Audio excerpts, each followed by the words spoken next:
Iki sapa sliramu? Masa ora kenal karo aku to? Ana bocah wadon. Den Mas Broto asma iki.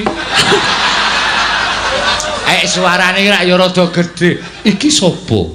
Kok ana bocah wadon? Aku tau ngono. Iki sapa ngono malah ngono kuwi iki. Iki sapa Aku demek kok ya coba. Ya kene kowe pawadon wong wadon. Ngoyak-oyak. Marang aku kok sapa? Wah. Panjenengan lali karo aku? Ora teges lali ning aku bingung. Kok bingung? Mergo atase wong wedok kok kowe ngoyak-oyak marang aku. Lah aku lho niku rak nggih tresna kalih panjenengan to, Den Mas. Ning ra nggon papan ora rame ngene iki. Lah ya iki dianggep wae ora ana sapa-sapa ngono lho. Nek kuwi jenenge wis owah. Ya nek Wong akeh wong kok dianggep ora ono. nek wong tresna iki seneng nganggep kuwi sapa-sapa, anane ming aku karo kowe. Yen ngono ayo diajeng. Kok sik. Oh, Den Mas Broto kocok brendor. Piye to? Broto ki moh. Mane. Eman-eman dumeh papat. Arta tetel siji. Aja ya.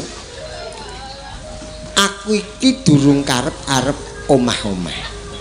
Mbok jenengan iki ngelingi to, nek jenenge wong wedok tresna iki mbok ditampani ngono lho. Apa arep geblak?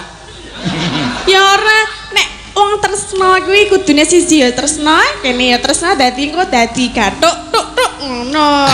Aku seneng letok-tok kowe mau. Den Mas, Apa? aku tresna lho karo panjenengan. Iya ning aja kaya ngono atase kowe wong wadon kok ngoyak-oyak priya kuwi rak ya.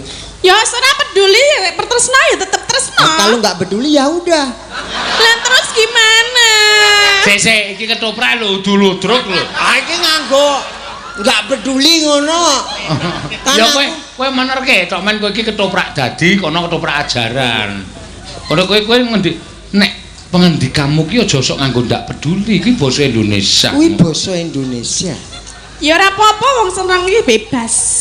Oh. Arep nganggo bahasa Indonesia ora apa-apa, bahasa India ora apa-apa. Nek manut aku bahasa isyarat. Ihi. Piye? Bahasa isyarat. Ihi. Hah? Ngene. Teges ayo do kerja.